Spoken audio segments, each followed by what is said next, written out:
So often when we hear about burnout, the solutions that we hear about have to do with adding things. So people will often come to me and say, Hannah, I've tried a lot of things. I'm working on my self-care. I added meditation. I'm waking up at 4 o'clock in the morning to exercise. We really put a lot of burden on people experiencing burnout to do more. Sometimes the alternative answer has to do with what I sort of think of as simple solutions, like, okay, well, you just need to be better at time management, or you need systems in place. I actually have really, to be honest with you, grown kind of resentful of these answers because I find that they don't really help people and they serve to really invalidate people's experiences with burnout. I really approach it from a different angle, which is to put the power back in our own hands for how we feel about ourselves and how we feel about work. That's the missing ingredient in the conversation on burnout, and that's one of my key themes. So let's see, tonight what I want to talk about in this video is how to help you define what success means to you. I find that often we're burnt out because we're trying to do a good job at work, but we're also trying to do a good job by ourselves. And we need to sort of figure out how to streamline this. How do we decide what success means for us? So that's what we're going to talk about. So this is the third video in the series. And one of my big themes is you taking charge of how you feel about yourself and how you feel about your work. So in the first video, I encourage people to stop waiting for an external event to happen to decide to do something about your burnout. Don't wait until you get a promotion or your boss quits or it's the end of the school year or it's the end of the deadline. So I have a free download and I'm going to put it in the comment section that's called your Beat Burnout Blueprint. So in there I'm kind of outlining these steps. So one was about taking action, not waiting for something outside of you to happen. The video last night was about how to show up to your work with clarity and intention. And again, tonight we're going to be talking about defining your success. Okay, so to be fair, in my work with clients and then students in my Beat Burnout program, we absolutely do talk about how to make time and room in your life for self-care and how to navigate so that you can use systems, you can use time management tools. But there's a few steps that have to happen to really make room for that to even exist when you're already burnt out, when you're already overwhelmed. And that's actually going to be something we talk about in the next video. So again, tonight, it's about defining your own success. So recently a client said to me, Hannah, I need your help with this problem. My boss is going to do an evaluation for me.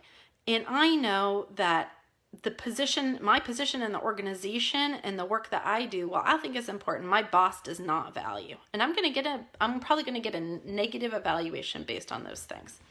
And so what I said is, okay, well, you need to decide how valid that feedback is going to be. Are you going to take to heart what your boss says if you know that that person doesn't value you and doesn't value your role in the organization? So part of that is, while we all want to do a good job and we want to get that approval, we want to get the good evaluation, and certainly we feel like our jobs depend on it. What we don't want to do is place our value and our judgment on ourselves on something that we don't have control over. So defining your own success means deciding what your criteria, what's your rubric for what you want to decide is important to you. If you say, well, I'm successful if I get a good evaluation, that puts that control in the hands of your boss or your supervisor. Now, while if you have a boss or supervisor that you really value, thinks that that you get helpful feedback from, that is really important and you should use that. But sometimes we get somebody who really doesn't value what we do, or we find the feedback is not particularly valid. If we take an honest sample of other people looking at our work, we can't always put how we feel about our success in the hands of somebody in a superior position to us. Now, in my program, I go really deep into how you need to navigate that, How do you need to feel good about your definition of success while working in an organization and keeping a job and getting a paycheck, right? But at a base level, you need to decide what's your definition of success and how do you take full ownership over that, even when you're getting feedback that's negative or critical, but you don't think is accurate or valuable or helpful to you, okay? So it's a difficult issue. In my Beat Burnout Blueprint, that's a free download, I ask people to consider a couple of things when you're thinking about defining your own success. So I say defining your own success means being in charge of how you feel about yourself and your work, not being defined by things outside of your control. Okay? If you are empowered, you're going to focus on where you have control.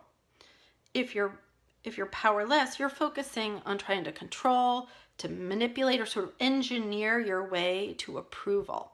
And that's where we use a lot of energy. We don't even realize. We're trying to get somebody else to say, you're doing a good job, Hannah. I see you, I recognize you.